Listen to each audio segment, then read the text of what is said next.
Сегодня мы в коллекционер-клубе и беседуем с его генеральным директором Рубеном Язычьяном. Здравствуйте, Рубен. Здравствуйте, Сергей.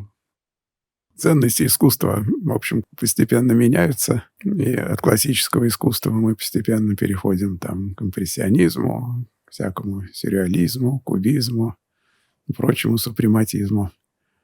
И все эти картины постепенно перекочевывают в галереи высокого искусства. Как по-вашему, есть ли какие-то сейчас тенденции в искусстве, которые, в общем, заслуживают того, чтобы потом тоже перекочевать, так сказать, в области высокого искусства?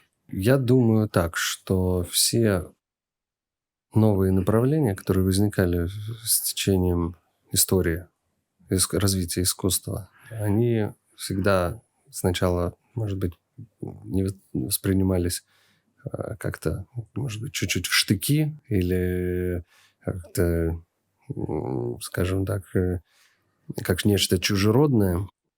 Но потом попадали, как вы уже правильно сказали, в мировые коллекции и в мировые музеи мирового уровня.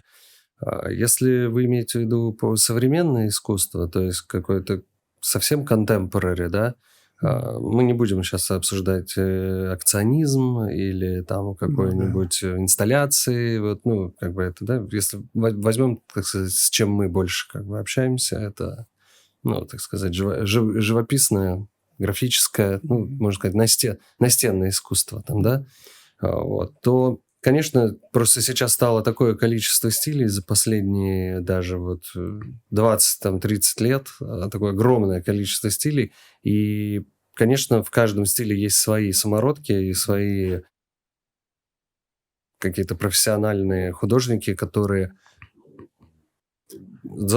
попадут в музей, то есть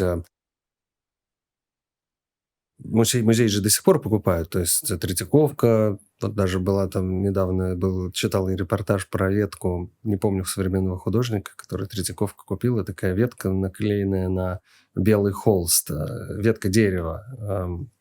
В любом случае из каждого направления музей выбирает лучшие вещи, и так или иначе они попадают в его экспозицию. Поэтому я думаю, что вполне это будет сохраняться, как это было всегда. То есть кто, например, думал, что в 70-х годах, кто думал, что участники картины из участников бульдозерной выставки попадут в музей, и будут висеть в музеях и будут стоить таких денег, которых они стоят сейчас. То есть весьма значительных.